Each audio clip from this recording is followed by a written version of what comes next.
June had come in like its usual hot, sweaty self, but a freak cold front had moved in during the night, and the car radio had been full of the record low temperatures. It was only in the low 60s, not that cold, but after weeks of 80 and 90 plus, it felt downright frigid.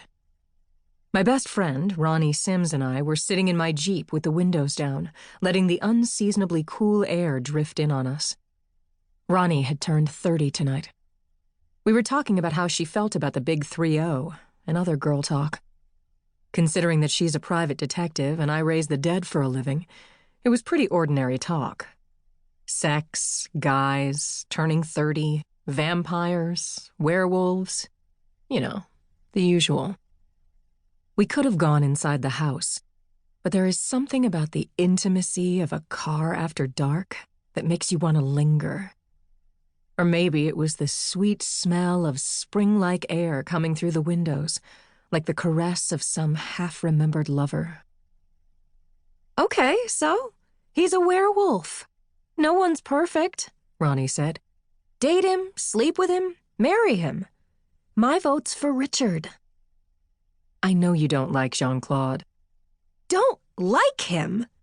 Her hands gripped the passenger side door handle, squeezing it until I could see the tension in her shoulders. I think she was counting to 10. "If I killed as easily as you do, I'd have killed that son of a bitch 2 years ago, and your life would be a lot less complicated now." That last was an understatement. But I don't want him dead, Ronnie. "He's a vampire, Anita. He is dead." She turned and looked at me in the dark. Her soft gray eyes and yellow hair had turned to silver and near white in the cold light of the stars. The shadows and bright reflected light left her face in bold relief, like some modern painting. But the look on her face was almost frightening.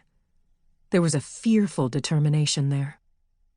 If it had been me with that look on my face, I'd have warned me not to do anything stupid, like kill Jean-Claude. But Ronnie wasn't a shooter. She'd killed twice, both times to save my life. I owed her. But she wasn't a person who could hunt someone down in cold blood and kill him. Not even a vampire. I knew this about her, so I didn't have to caution her. I used to think I knew what dead was or wasn't, Ronnie. I shook my head. The line isn't so clear-cut. "He seduced you," she said. I looked away from her angry face and stared at the foil-wrapped swan in my lap. Deerdorf's and Hart, where we'd had dinner, got creative with their doggy bags, foil-wrapped animals. I couldn't argue with Ronnie, and I was getting tired of trying. Finally, I said, "Every lover seduces you, Ronnie. That's the way it works." She slammed her hands so hard onto the dashboard it startled me, and must have hurt her. "Damn it, Anita! It's not the same!" I was starting to get angry, and I didn't want to be angry, not with Ronnie.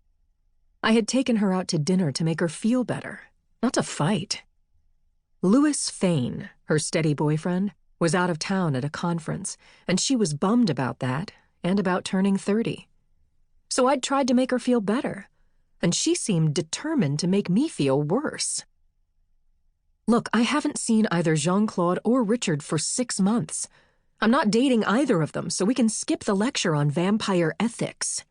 "Now that's an oxymoron," she said. "What is?" I asked. "Vampire ethics," she said. I frowned at her. "That's not fair, Ronnie." "You are a vampire executioner, Anita. You are the one who taught me that they aren't just people with fangs. They are monsters." I'd had enough. I opened the car door and slid to the edge of the seat. Ronnie grabbed my shoulder. "Anita, I'm sorry. I'm sorry. Please don't be mad." I didn't turn around. I sat there with my feet hanging out the door, the cool air creeping into the closer warmth of the car. "Then drop it, Ronnie.